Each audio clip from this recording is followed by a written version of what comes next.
만약에 공습경보가 울리면 우리나라처럼 1년 내내 미사일 위협 속에 살아가는 나라다가 경보가 울리면 어디로 가는지 아세요? 그러니까 보통 사람들이 다 얘기하잖아요. 지하로 가, 지하로 가면 돼 이러잖아요. 근데 지하가 우리 동네 어딨나? 생각을 해보니까 지하철역밖에 없는데 지하철역에 이 많은 사람들이 들어가나?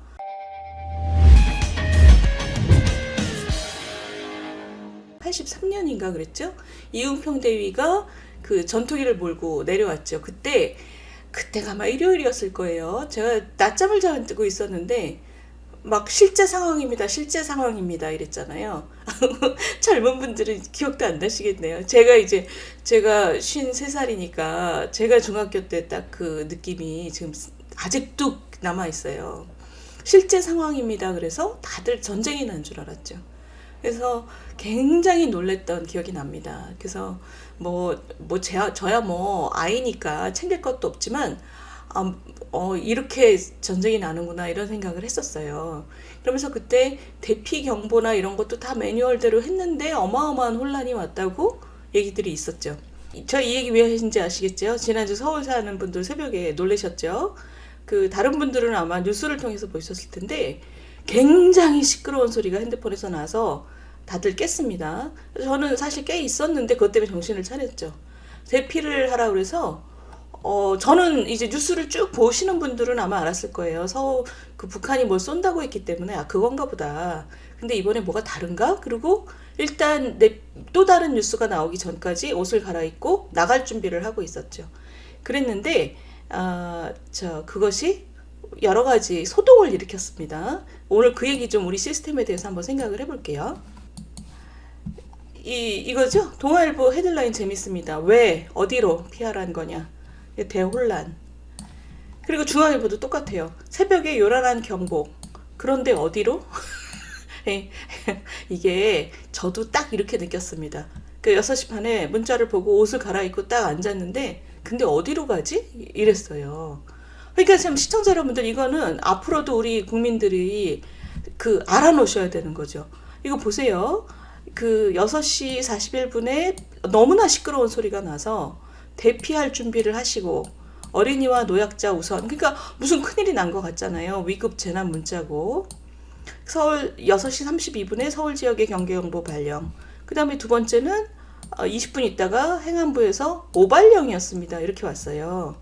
그리고 20분 있다가 다시 서울시에서 경계경보가 해제됐습니다. 이렇게 왔고 그러니까 이게 뭐냐 이게 나중에 얘기를 보니 저는 집에 있었지만 6시 40분에 많은 분들이 출근을 하고 계셨던 거죠.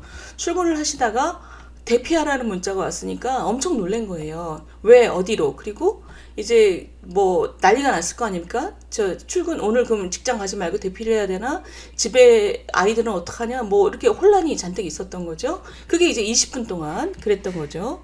근데 문제는 뭐냐면 끝난 다음에 이게 뭐냐 이유를 왜 안 알려주냐 그리고 오발령 서울시는 또 자기는 오발령이 아니라 그냥 약간 과하게 대응한 거다 이러면서 서로 책임 소재가 또 났어요.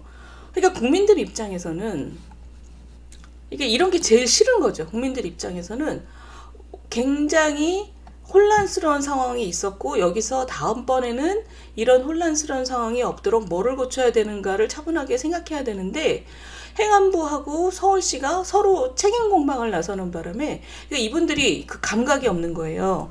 국민들 입장에서는 행안부나 서울시나 다 정부입니다. 그렇기 때문에 이거 오늘 뭐가 문제였는지를 차분하게 얘기하고 문제 없었으면 없었던 대로 있었으면 개선안을 얘기를 차분하게 해야 되는데 서로 손가락질을 하니까 이건 또 뭔가 싶었던 거죠. 근데 이제 하루쯤 지난 다음에는 이제 서울시장이 나와서 과잉 대응을 했다 죄송하다 이렇게 얘기를 하고 그 다음 날부터는 이제 우리가 뭔가 좀 지금 좀 번잡한데 이런 느낌이 있었던 거죠. 이런 일일수록 차분해야 되고 게다가 우리는 북핵 미사일의 위협 속에서 살아가는 나라기 때문에 이게 양치기 경보 이런 거 아주 문제죠. 이게 만약에 다음번에도 똑같은 일이 생겼는데 사람들이 움직이지도 않고 그냥 있으면 정말 위험한 거잖아요. 그러니까 양치기 경보가 되지 않기 위해서 우리 지금 정비할 거 정비하자. 이렇게 얘기가 됐습니다. 근데 보시면 이게 이날 나왔던 얘기가 일본도 북한이 미사일을 쏘면 일본은 우리보다 더는 아니지만 우리만큼 긴장하는 나라입니다. 왜냐하면 단거리 미사일이라는 게 다 1000km 내외인데 그거 일본에 다 가잖아요. 그러니까 일본의 대도시들도 난리가 납니다. 근데 일본은 우리보다 11분 먼저 왔고, 그리고 그 안에는 핵심 내용이 다 담겨 있었다는 거죠. 차분하게. 그러니까 이게 지금 우리가 준비가 안 돼 있구나 이런 거죠. 보세요. 여보 일단 애들부터 깨워. 그렇지. 아버지 엄마들은 당연히 이렇게 되겠죠. 애들 옷 입혀갖고 내보낼 그 준비를 해야 되니까. 이게 무슨 일인지 보려고 네이버에 접속했으니 먹통이고. 그래서 지금 나중에 이제 오발령 논란, 뭐 불협화음, 뭐 그리고 이른 아침부터 60데시벨에 달하는 알림 문자.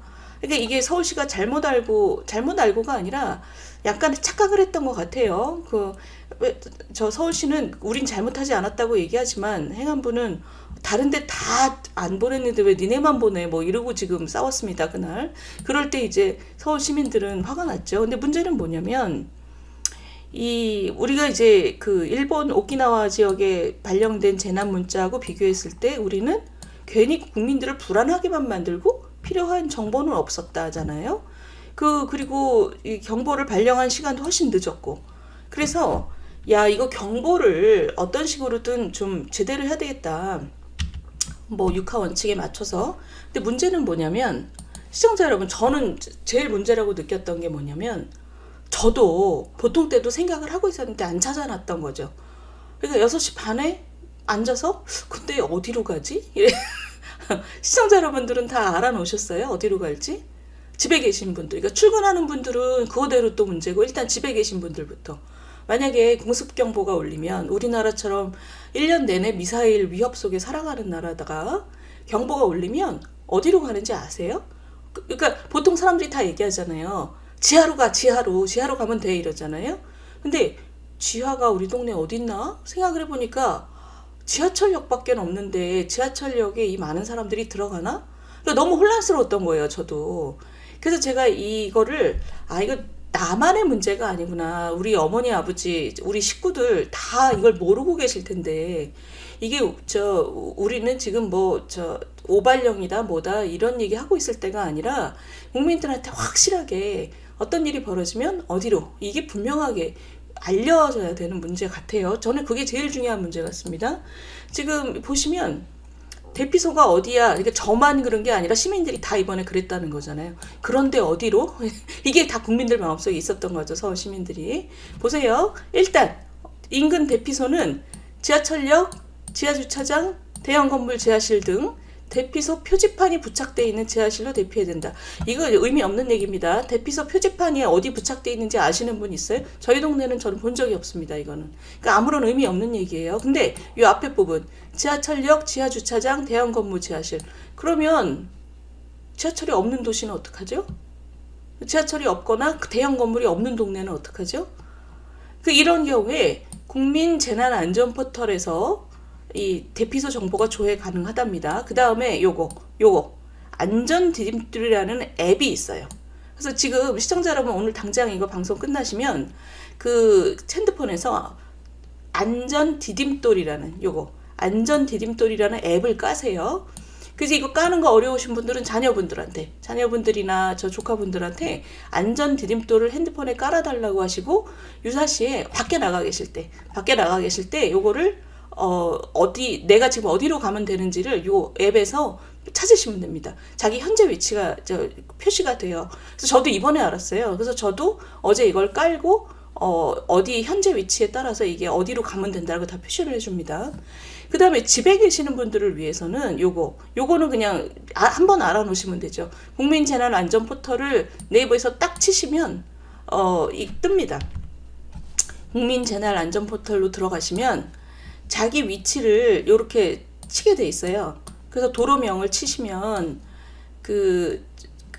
대피소 어디라고 표시가 돼야 될 것 같죠? 근데 안 됩니다. 제가 어제 이걸 보고 하도 기가 막혀서 여러 개를 넣어봤어요. 제 옛날 주소, 현재 주소, 그 식구들 주소 다 넣어봤는데 안 됩니다. 그러니까 행안부도 참 어처구니 없는 부처예요. 보세요. 법정동과 행정동의 차이 등 다른 지역으로 재검색 필요하다고 돼 있는데 일단 도로명으로 검색을 하면 백발백중 안 나옵니다. 그러니까 아직 정비가 안 돼 있는 거예요. 이제 도로명으로 주소가 바뀐 지가 꽤 돼서 이제 우편 주소 같은 것도 도로명 많이 쓰시죠? 근데 행안부 포털 사이트에는 이걸 만들어 놔만 놨지 안내가 안 됩니다. 그러니까 우리나라는 지금 이 행안부부터 국민 재난 안전 포털이 얼마나 중요한 거예요. 이거부터 좀 정비를 해야 되는 거죠. 그러면 어떻게 되느냐? 요 밑에 행정동으로 주소를 치셔야 돼요. 주소를 치시면 나옵니다. 주소를 치시면 예를 들면 제 지인이 사는 중구 회원동을 쳤어요. 서울시 중구 회원동을 딱 치면 이런 게 뜹니다. 이런 게 뜨는데 이걸 뜬 걸 보시면 그 시청자 여러분들 이런 거죠. 패션타운 지하 1층, 지하철역 승강장, 그 다음에 회원 지하도 상가, 그리고 남산 입구 지하보도, 그 다음에 서울역 우체국 앞 지하보도, 지하철 승강장. 그러니까 기본적으로 지하철 승강장, 지하보도는 다 되는 거예요. 그래서 왜 이런가 그러고 찾아봤어요. 그랬더니 지하는 기본적으로 기반이 튼튼하답니다. 기반이 튼튼하고 두 번째 송풍시설이 잘 돼 있대요. 그러니까 우린 보통 창문으로 송풍을 하는데 이런 거는 깨지고 이러면은 위험하잖아요. 근데 지하는 그 지하이기 때문에 송풍 시설이 원래 돼 있고 그리고 기반 시설이 튼튼하고 그래서 그 일단 지하로 들어가랍니다. 지금 보셨죠? 지하철 승강장, 지하보도 이런 거 다 괜찮다는 거예요. 그런데 그리고 아파트 동네에는 큰 아파트 지하 주차장까지 다 좋습니다. 근데 문제는 뭐냐면 그 지하철이나 지하보도 이런 건 다 대도시 얘기고 그리고 동네에 아파트 큰 게 없는 동네도 많잖아요. 그러면 어떻게 해야 돼? 그거죠? 그런 경우는 지금 답이 없습니다. 재난안전 포털로 들어가셔서 주소지를 치셔야 돼요. 그러면은 근처에 사시는 분들 자기 주소를 딱 치시면 그 근처가 나옵니다. 그러니까 지금 이 안전 디딤돌을 핸드폰에 까시고 오늘 당장 까시고 왜냐하면 어딜 지나고 계실 수가 있으니까 길에 나가 계실 수가 있잖아요. 출퇴근하고 있을 때 이럴 때 그러면 내가 핸드폰으로 당장 앱을 보고 현 위치에 따른 게 나오고 그 다음에 출퇴근하시는 일이 없으신 분들은 일단 시청자 전부 오늘 이거 끝나시면 핸드폰에 안전 디딤돌부터 까셔요.